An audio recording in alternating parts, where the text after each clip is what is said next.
Welcome to an exploration of sight and mind, a travel through the world of films and the artists that bring you these masterpieces. Do you love films, directors, actors, cinematographers, editors, composers, or any of the hundreds of artists that bring you these feats of art? I am Luis Lacau, your host into the world of films, your guide to Manbitesretro. Think you have won. What is light without darkness? What are you without me?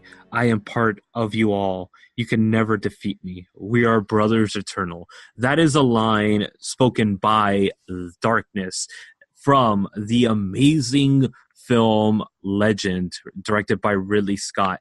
And I have an amazing special guest, amberlove, with us today talking Legend. Amber, give us a little bit about yourself and where we can find you. Hi, my name's amberlove. Actually, I'm known as Rose Love Cosplay. You can find me on Instagram and also on Facebook on my pages. Definitely find me on there, Rose Love Cosplay. Awesome. And what made you bring Legend as the film that you wanted to discuss today? What is it that you love about this film so much? Well, I think what hit me the most was that I grew up with fairy tales as a kid, and even I grew up with dark fairy tales because Grimm's fairy tales and everything like that is so dark. But the thing is with Legend, it's just there's so much fantasy to it. I grew up loving unicorns and like that, and there's just something that brings it out to me that I love so much. And plus, the actors and actresses in it are amazing.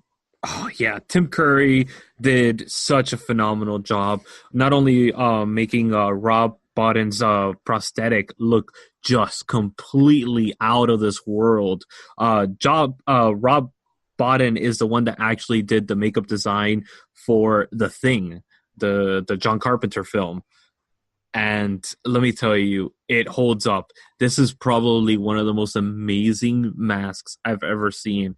And Ridley Scott said it himself. This is what he told Rob Bottin when he wanted to do the conceptual design for Darkness was, I want to make somebody look like the devil, the perfect personification of the devil. And this is the design he came back. And let me tell you, when I think of the devil, I think of Tim Curry's representation in Legend, 100%. Yeah, that's pretty extreme. I mean, there's a lot of like over 5 hours worth of makeup on that. That's amazing. Yeah. They finally cut down to 30 hours to help him out.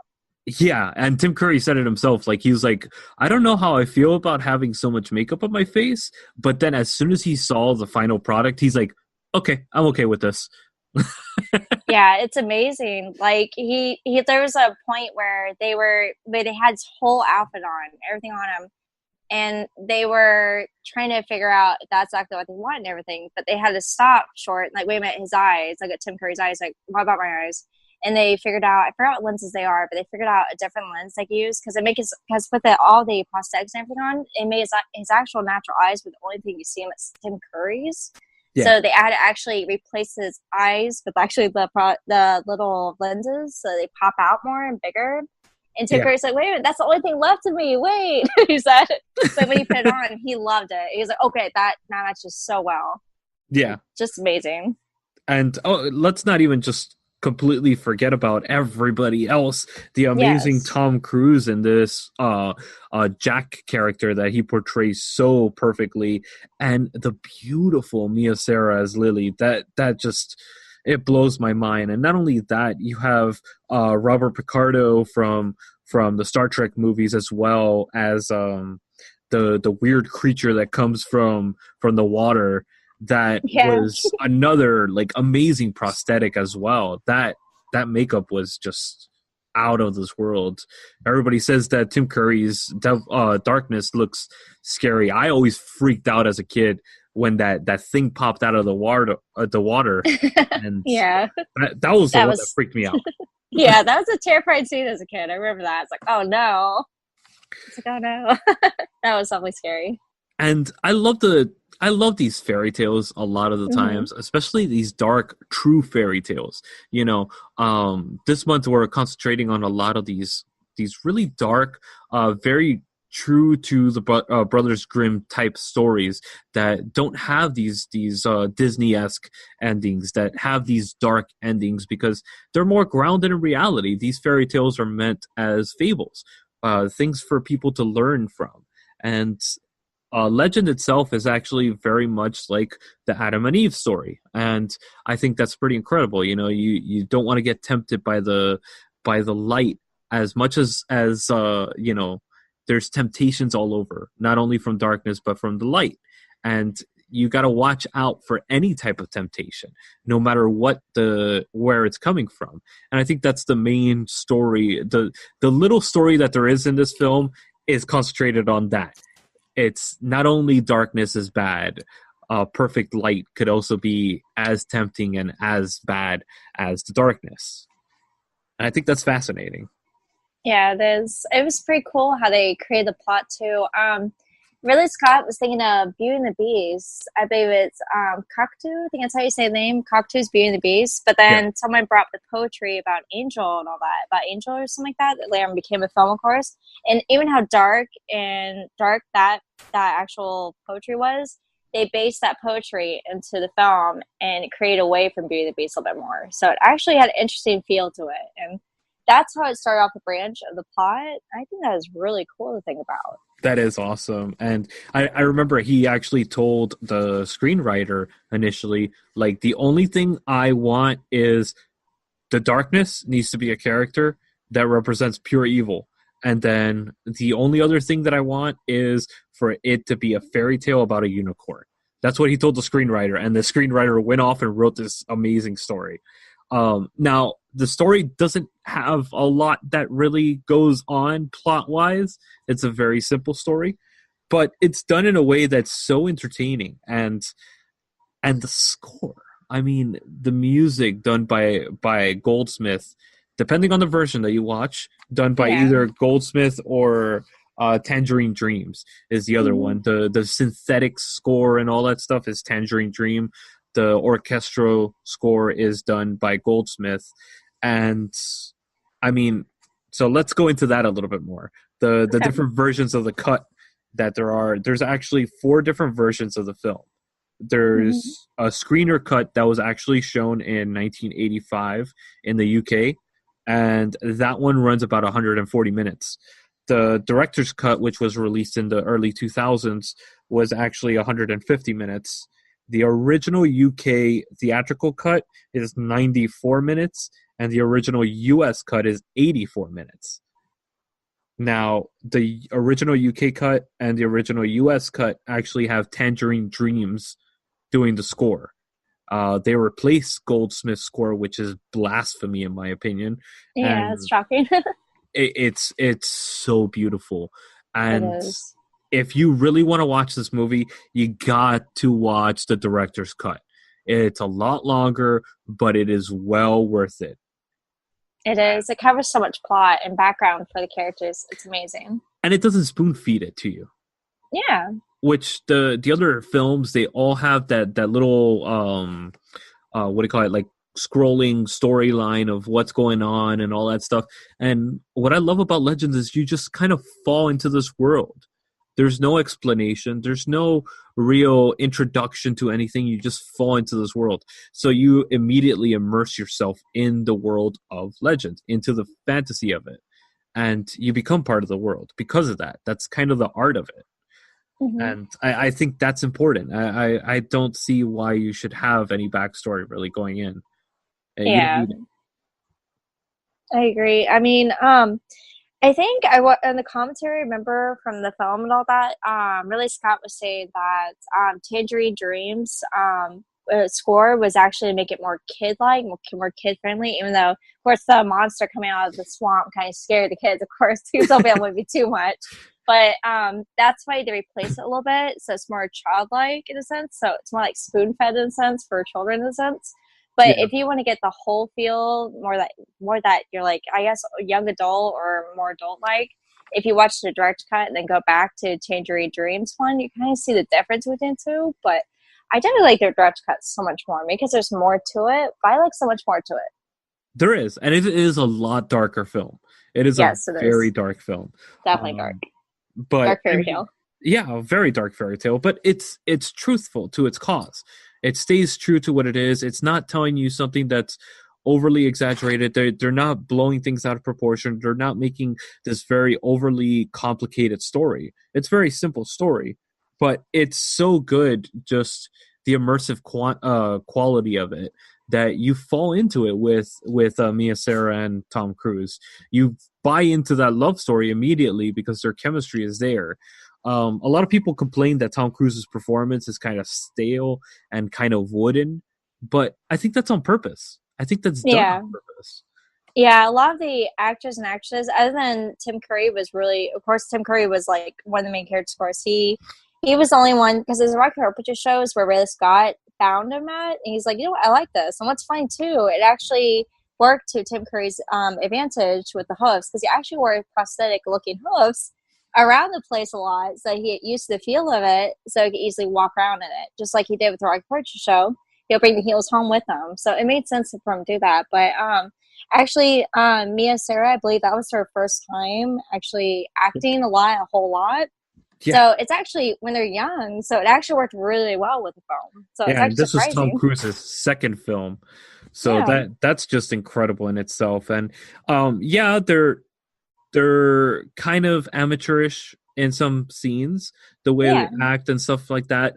But you're talking about Tom Cruise's character is opposite to characters like Gump, like Blitz, the fairy and the goblin, and they're very animated characters. You don't want another animated character. You want somebody that's kind of subdued, that settles down the whole story and grounds yeah, the story. And that's what Tom Cruise does and Mia Sara do.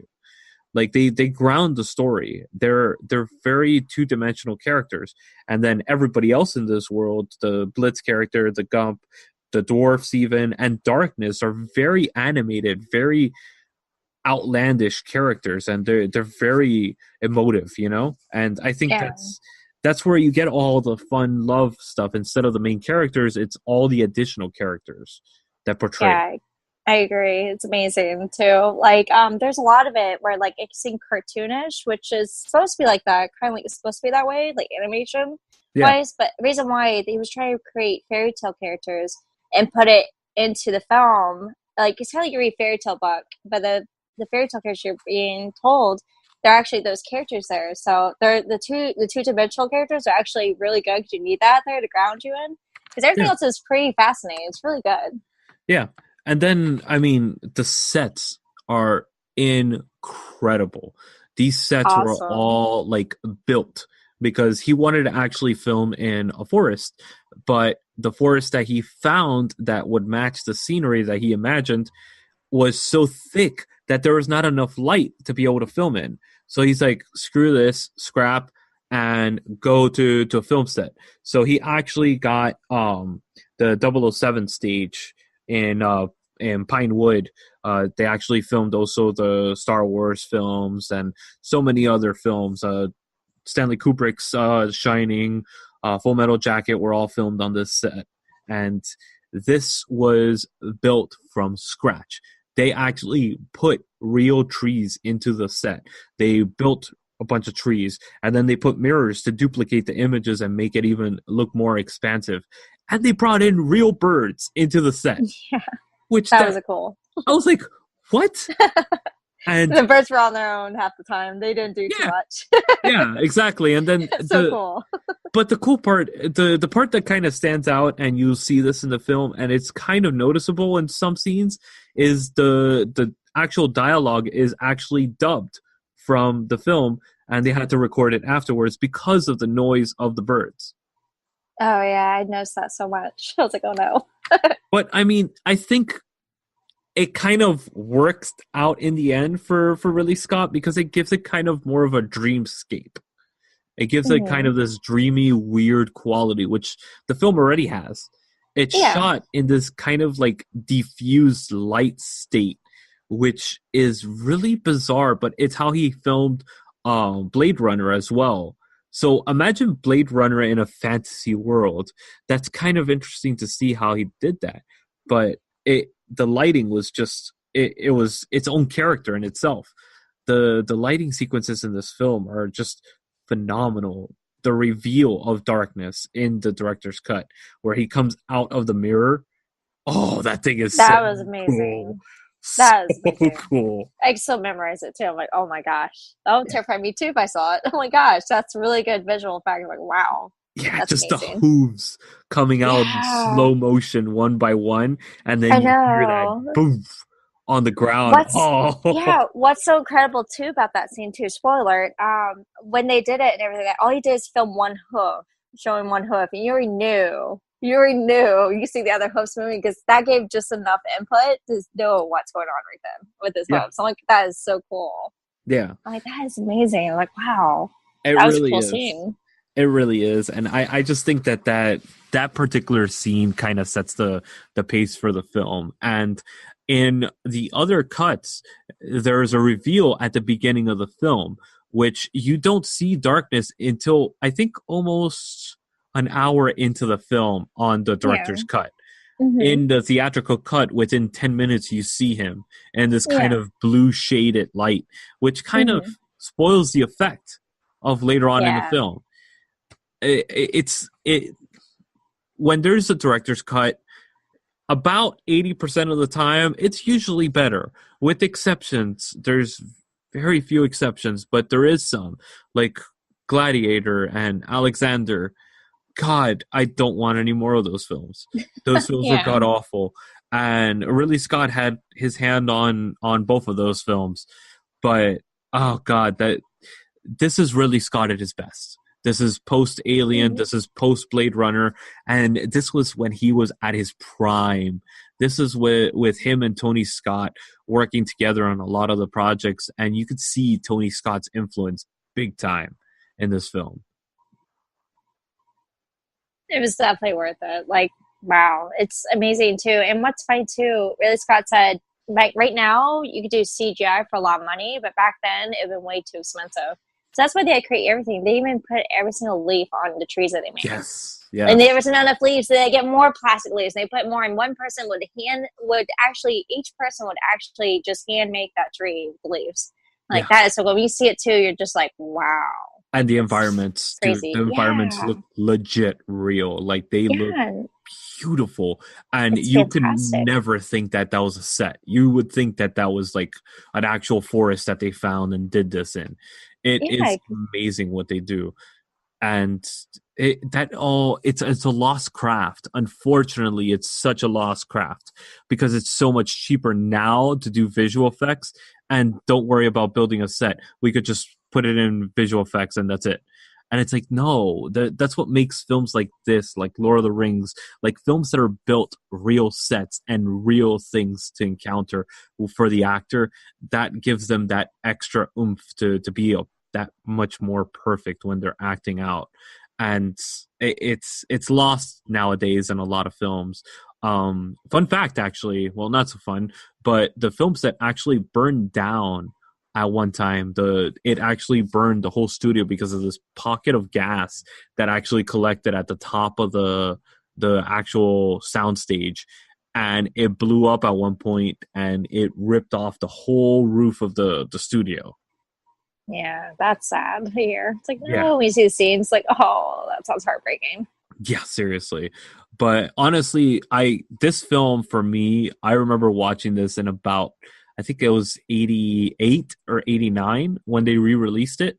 My dad took me to the theater to watch it, and I was about 4 years old, and I loved it. As soon as I got home, my dad got it on a VHS, and we owned it ever since. It was this Neverending Story, Labyrinth. All these movies were all pretty much like my childhood growing up into fairy Yeah, tales and stuff like that. And yeah, I all of think. them had that Mhm. darkness. I know. Oh my gosh, they're all so dark. Think about it. I mean, I remember the first time seeing this. I think I saw it with my parents. I was born like in '88, so I'm a little bit younger, unfortunately. But I mean, I was born when it came out on TV all the time as the theatricals, and then later on, when it finally hit TV, I got to see the director cut all the time. But my parents let me watch it because it's fairy tales PG. I mean, it's created for a family environment, so they had to tone down a lot of it. Believe it or not, it's supposed to be darker than what it is, but Yeah. they had to tone it down a whole lot. There was supposed to be more to it, like I believe there's a scene too between Darkness and Lily. There's supposed to be a scene there where this is supposed to get a little bit more on, which you kind of let slip in there a little bit, which you could Yeah. I can't remember what scene it was. It was kind of like they're like talking back and forth. It was the And dancing sequence. yeah, it was, wasn't it? Oh my Yeah. gosh, it's got to It be. was Because I'm right like, there's before no the way. dancing sequence Yeah. that was supposed to be. That was kind of where Ridley Scott actually dumped most of that scene on set because he felt that it wasn't right. He felt like Yeah. it didn't fit the thing that he was looking for. So he replaced it with the dancing sequence, and the director's cut actually has an extended version of that scene. And it's about 5 minutes long, and the Yeah. original version is only about a minute or so long, so it's chopped up like a lot. Yeah. Yeah. It fit well with the song Tangerine Yeah, Dream, but yeah, the exactly. other ones, they were amazing. Oh Like, yeah, man. it Yeah. has that dreamscape quality to it, just like Labyrinth does, with that masquerade ball type of feel to it. Yeah. Which that song was cut too. I'm really sad about Yeah, it. Dave Bowie. I'm like, no. yeah, It seriously. fits well, but it's cut up too. But it's so good. I love it. And actually, in that scene too, the dancing scene, before she starts dancing, Ridley Scott loves the noise that makes when she opens up the little, I forgot what it is. It's like a chest, I think, of some kind. I think it's a sarcophagus. I'm going to say it right. I Yeah, guess. But anyway, she opens it and makes this noise. He loves that sound to me because it's the sound of light coming off jewelry, but there's actually glasses right there to her right, I think to her left. So we look, it's on the right side of the screen. There's two glasses there. That's part of the treasure that the darkness gives to her. But he still owns this day. He kept them, the two glasses there. I would keep wow. those too. They're so pretty. I was like, I'll keep those. That That's the is so cool thing nice. about a lot of these Mm-hmm. movies from back then. The actors kept a lot of the set props because they loved them Yeah, so much, and that's a true testament to how good the what do you call it, actual production design was for these films back in the day. And I cannot speak enough about this film when it comes to the set design and the makeup effects, because let me tell you, they set the standard for a lot of films, I think. they do. Definitely. There's a lot going on. Even just for like every character in that film. Like you just gotta check it out to see all the characters and everything. It's Oh, dude, wow, it's Blitz's really cool. character. Oh my I god. know. It's so I know. That's detailed. so cool. The I goblin, like know. even Oh, so gross looking. right? It's Peter amazing. Jackson. Yeah, Peter Hmm. Jackson actually stated that he used some of the designs for that for his orc designs. So you actually see a lot of the prosthetics are very, very similar to his orc designs in Blitz. And, this was 20 years before. uh 10 years before, but still, like it's incredible, like the designs that they did. And I just personally love this film. This for me is definitely a 10 out of 10. Me too. Yeah, There's no way. Like this even is when yeah, it's like yeah. if I want a feel good movie, like I like if I'm gonna go back to myself, like for example, if I'm feeling good, if I'm sick or whatever. First of all, I'll go to Harry Potter, then I'll go to Lord of the Rings, and of course I'll go to Legend and Labyrinth. Those are the three I always go to no matter what. And next I'll go off to other ones. Like I'm in the mood for good lists instead. But this is one of those films I watch if I can't go sleep at night and I want to feel good, like you're all alone, you're like, I'm gonna watch this, feel better. You watch it, I just fall asleep, background music, and not just that, just watching it. It's amazing, and I love falling asleep to it. It's Yeah. really good between that and Labyrinth. So Oh good. yeah, and both soundtracks, I think. And that's Yeah, that's what a lot of these fantasy films, though, like you have to have an amazing soundtrack, because if not, you can't immerse yourself in this film. exactly. So And I that's where think you it's want to fascinating. get. Yeah. It is. It's so good. Yeah, you just I, have to get there. It's really good. Yeah, and I personally, okay, so Goldsmith's what do you call it, score to this film is so amazing. Now, the electric kind of synth music is very good. Tangerine Dreams is a very good band, and the way that they score this soundtrack is very good, and it is very iconic as well. But it makes it a little bit cheesier than Goldsmith's score, so it adds that kind of childish texture to it. But if you're gonna watch this, you gotta watch it with Goldsmith, because Yes, it it's just so good. adds a whole other layer to this. And on top of that, Mia Sara actually singing a couple of songs, which in the theatrical cuts they don't have. I think they Yeah. only have her sing once, and she sings about 5 or 6 times in the Yeah, film. it's Yeah, and believe it or not, he like Ridley Scott was like, "Wow, she really has a good voice." I didn't realize that. So I was like, "Wow, it's really good in this film." I Yeah, was like, "That is so." I mean, I was listening to it. I'm like, "Wow, that was a really good voice she has." Like, yeah, wow, it's so good. I It fits so agree. well too. It's like, Right? wow. Yeah, it does. And it all right, so you brought up something very interesting, and Hmm. I brought this up before. I think a lot of people have this misinterpretation of dark films and dark fantasy and these type of films that handle very dark subject matter like Pan's Labyrinth Oh yeah. and this, and they don't see the lightness in it, the fun aspect, the kind of thing that kind of makes you feel better. I personally agree with you 100% because I'm the same way. I like watching quote unquote dark films because guess what? It shows it gives you kind of this fantasy feel to it, and it's very truthful. It's not giving you this false sense that kind of throws you out of the world. It's like it gives you this sense of reality, and this could be, and that kind of creates a more immersive quality to it. I think people that have gone through a lot of shit, for lack of a better word, they connect with films like this because they have this sense of realism to it. And I think that's what attracts us to these films. What do you think of that? I so agree. Not just that, it's just there's so much light to it too. It's considered a dark film because you think about the plot is rather dark because it's okay. Spoiler. Here's the whole plot. Okay, so basically it's about a unicorn, of course, and there's two unicorns that basically it has a balance to the world and like that. And I think in the first one they explain it more, like spoon fed to you. They'll explain it Yes. more to you. But what happens is that innocence comes in the middle of it, and that's of course Lily. She comes in, Princess Lily comes into it, and her innocence is what lures the unicorn. You're supposed to touch a unicorn. She did it, but he let her do it out of love, and so he gets away with it with every other fae, dark fae that is. So he gets away with it, and all that Jack does. But she runs away because everything changes. Because what happens is that the horn of the unicorn is cut off, and then the next thing you know, by the goblins are sent from darkness. And I don't know where darkness is supposed to be spread across land, but the thing is, it's not complete yet. They have to get the other unicorn.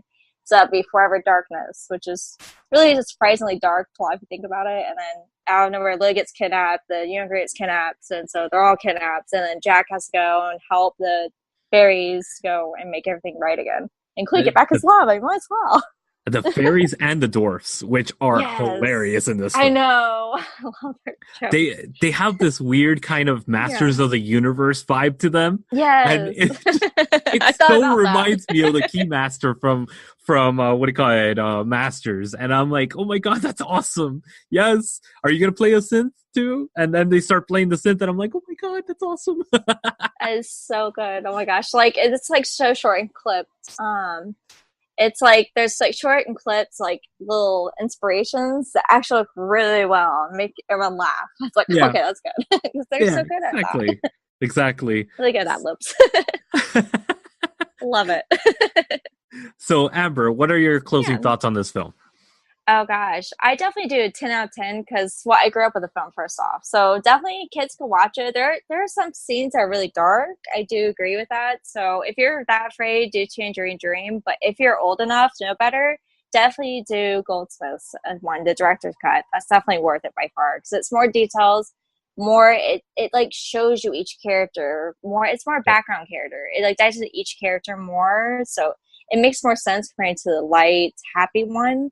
So I definitely watched Goldsmiths more. It's so much better. I promise you.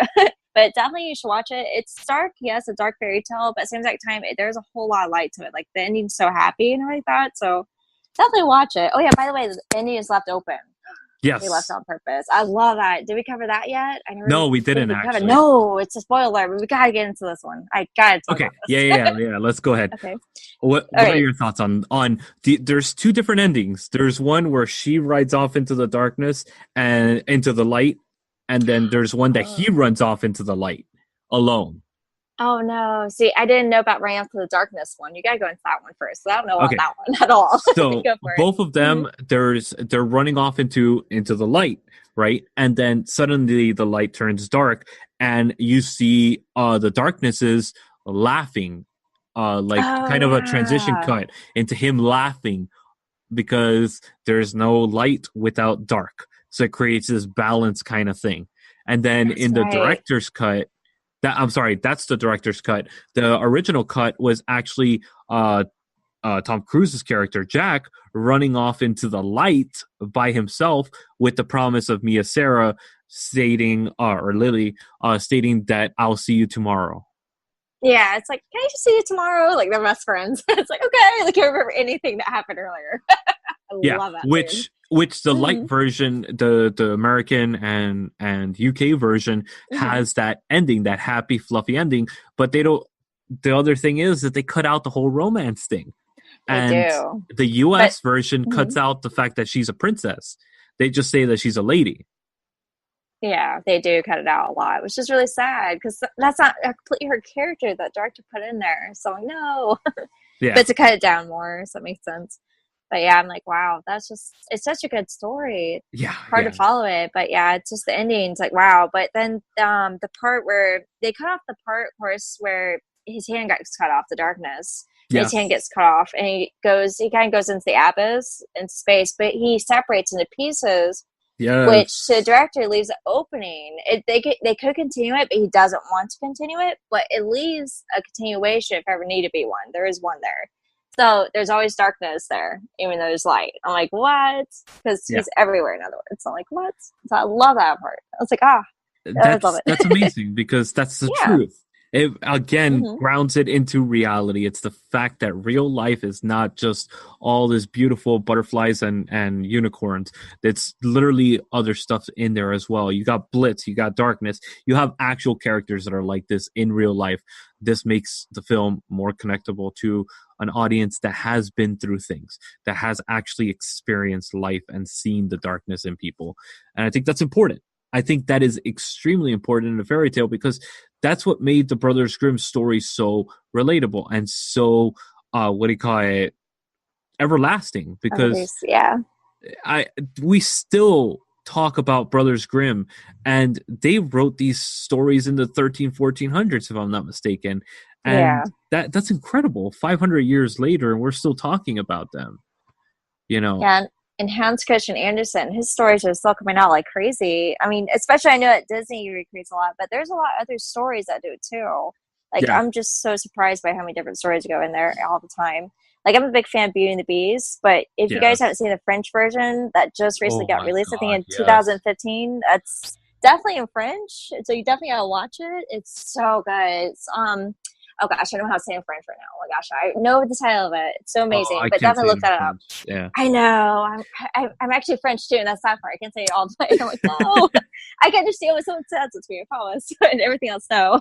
But that is such a good one too. But so I love that film. So when I And watched this as a kid, that one's connects. actually Mm-hmm. streaming on Amazon Prime, I the Beauty and know. the Beast one, the French Yes, so version. good. So you got to check that one Definitely, out on Amazon Prime. Look for it.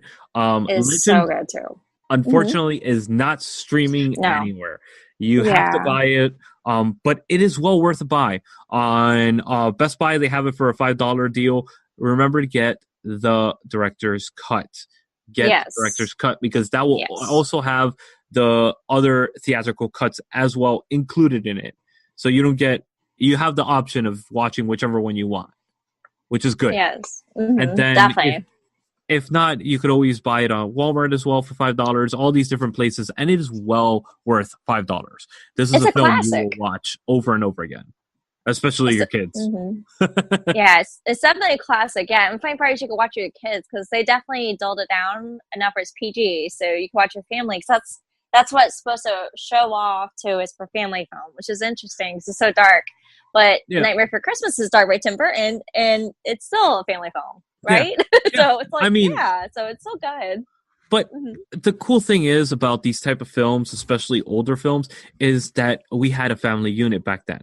There was a an actual parent that could actually explain why this film is dark, which Yeah. is super super important because Yes. that's what it does. It creates a family unit. And that is very important. So if you're gonna go and watch this with your kids, don't just sit them in front of the TV and like walk away and all that stuff. Sit down and Yeah. talk to your child. Sit down and actually explain what's going on and let them watch the theatrical cut. There's nothing that's graphic. There's nothing that's sexual. There's nothing that's overly sexualized or overly gory. That would, you would want to censor from your child because of graphic images. There's graphic images, but they're done in a way that if you explain them properly, then you will understand. And not only that, your child is going to be having that connection with you about talking about a movie. And I think that's super important. And when you're watching a movie with your kids, especially something like this. Yeah, I mean, they cut it down completely, so it's completely family film. They cut it down to the point where Beauty and the Beast is told right then, instead of the whole sexual ties, gore and stuff. It's kind of like that sense. So it's like, it's where you can actually see it. I mean, not all the way Disney, but there is some Disney effects to it, believe it or not. The fairies and all that stuff. There's a whole lot of glitter in that. I'm not even lying, but it actually creates a fairy tale feel to it. Yeah. You just gotta watch it. It's really good. Yeah, I agree. And thank you so much, Amber, for joining us on this episode of Manbitesretro. And again, you could check out Amber at which social media sites? Oh, Instagram and also Facebook at Rose Love Cosplay. Yes. And then, of course, if you liked our podcast this week, subscribe, comment, and give us a rating. Let us know what you actually think of this podcast, and give us an honest rating, and leave a comment on what you liked, what you disliked, because that's what we want to hear, what we could actually do to improve on the podcast.